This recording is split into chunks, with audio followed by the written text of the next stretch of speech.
தற்போதைய அண்மை செய்தியை பார்த்துக் கொண்டிருக்கிறோம். போலூர் அருகே மின் கோளாறு புகார் தெரிவித்த நபர் மீது மிரட்டல் விடுத்த ஊழியர் தற்போது சஸ்பெண்ட் செய்யப்பட்டிருக்கிறார். நியூஸ் 8 செய்தி எதிரொலியாக இந்த நடவடிக்கை மேற்கொள்ளப்பட்டிருக்கிறது. கூடுதல் விவரங்களோடு இணைகிறார் செய்தியாளர் மோகன். மோகன், விவரங்களை பதிவு செய்யலாம். திருவண்ணாமலை மாவட்டம் போலூர் அடுத்த வடமாதிமங்கலம் துணை மின்நிலையத்துக்கு உட்பட்ட கீப்பட்டு கிராமத்தில் கோடைக்காலம் என்பதால் அடிக்கடி மின் துண்டிப்பு ஏற்படுவது வழக்கமாக ஒன்றாக இருந்தது. இந்த நிலையில் கீப்பட்டு கிராமத்தை சேர்ந்த கணேசன் என்பவர் கட்டணமில்லா தொலைபேசி எண்ணிற்கு மின்சாரம் இல்லை என்று புகார் தெரிவித்தார். புகாரின் அளித்ததன் பேரில் கிராமத்துக்கு சென்ற மின்சார ஊழியர்கள் அந்த மின் இணைப்பை சரி செய்துள்ளனர்.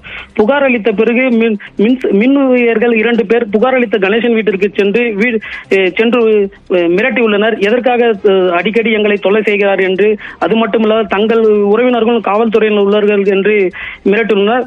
இதை பாதிக்கப்பட்ட கணேசன் வீடியோவாக எடுத்து அதனை சமூக வலைதளங்களில் பதிவிட்டிருந்தார். இந்த வீடியோவை இன்று காலை நாம் நியூஸ் 18 தமிழ்நாடு தொலைக்காட்சி செய்தியில் வெளியிட்டிருந்தோம். செய்தியின் எதிரொலியாக போலூர் மின் செயற்பொறியாளர் குமரன் உத்தரவின் பேரில் உதவி செயற்பொறியாளர் லோகநாதன் முருகனை பணியிட நீக்கம் செய்து உத்தரவு பிறப்பித்துள்ளார். மின்சார ஊழியர்கள் பேசும் வீடியோ வெளியான நிலையில் தற்போது மின்சார ஊழியரை பணியிட நீக்கம் செய்த சம்பவம் போலூர் மட்டுமல்லாமல் மாவட்ட அளவில் உள்ள மின்சார ஊழியர்கள் மத்தியில் பெரும் பரபரப்பையும் அச்சத்தையும் ஏற்படுத்தியுள்ளது. பாலா, விவரங்களுக்கு நன்றி மோகன்.